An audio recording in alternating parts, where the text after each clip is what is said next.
Well, Grandma Dorrit, of course, died following a relatively short illness. Really, she had been complaining a bit of trouble with her bowels, and didn't actually do anything seriously about it. And of course, as is so often the case, of course, it's been left too late, and so that's you know, was diagnosed, and then the condition spread to her brain, and this was really the big problem, because having cancer in your brain is not easily dealt with. Well, she had one operation and got over that all right, and then some of the symptoms reappeared, and the surgeon whom she'd been under before, he did another operation.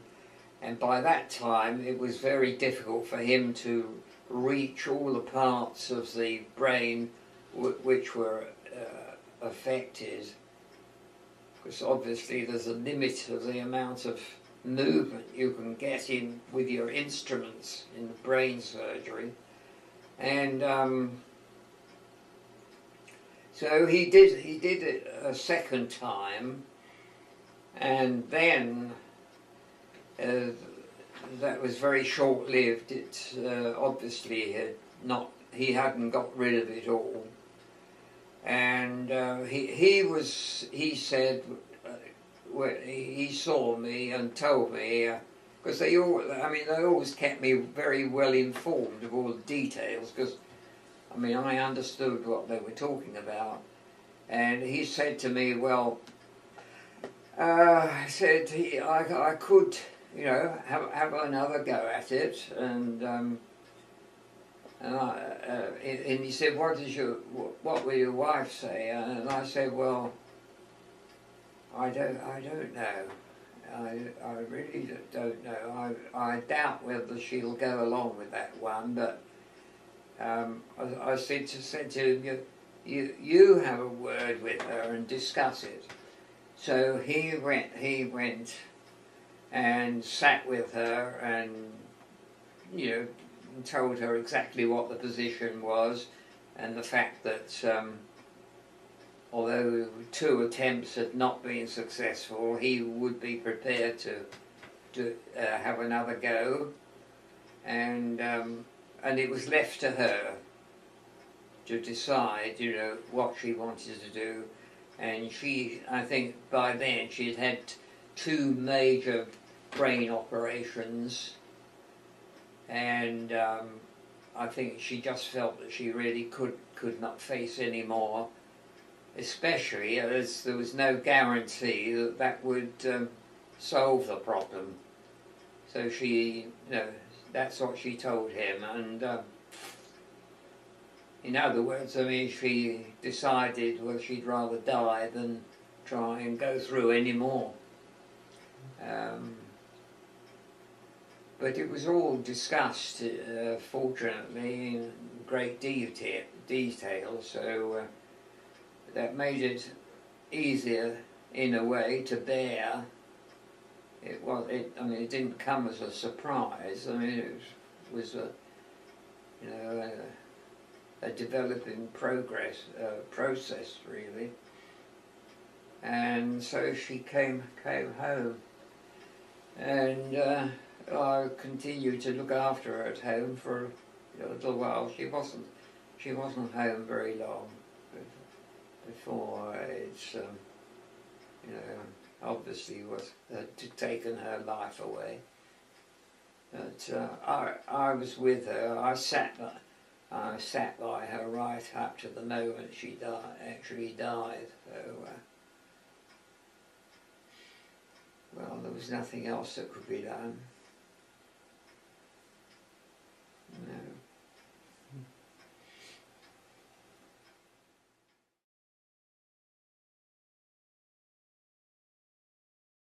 During the year that Cyril died, I really has, because I've been very busy, you know, at the hospital, and all that. I did a lot of work for my own profession. I was chairman of council at one time. I had various roles, and that was all done in my free time. Of course, it was. But so I was an extremely busy person. So we maintained a bit of contact. And then, of course, when Dorrit was taken ill, and I was concentrating on that, and we'd had nothing to do with Cyril and Lucy then. So it was quite a surprise when I learned, you know, that Cyril had died. And I didn't hear that news really until after Dorrit had died. It was about that stage that I learned that Cyril had died as well a few months before. And she was living by herself, you know, was very depressed about things. And I said, because I was newly bereaved as well, so there were two of us to cry on each other's shoulders, really, metaphorically speaking.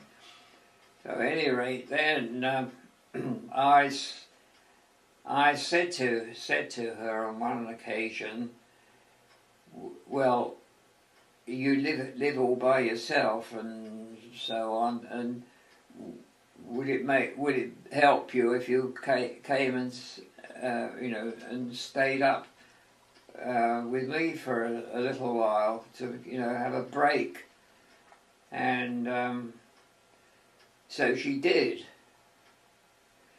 She came and had been with me for about two weeks, I think, and went out with one of her granddaughters onto the downs, and she had an accident and broke a bone in her leg, which necessitated being put in plaster right the way from her ankle up to her groin. So she had no, you know, so she was in that position, and I mean, obviously, she couldn't go home and look after herself when she was like that, because she just couldn't get around, and so, well, I said to her, well, you might as well stay here, and I mean I can look after you because I have plenty of experience of nursing. So that's when I started looking after her, and she was with me for, you know, some time.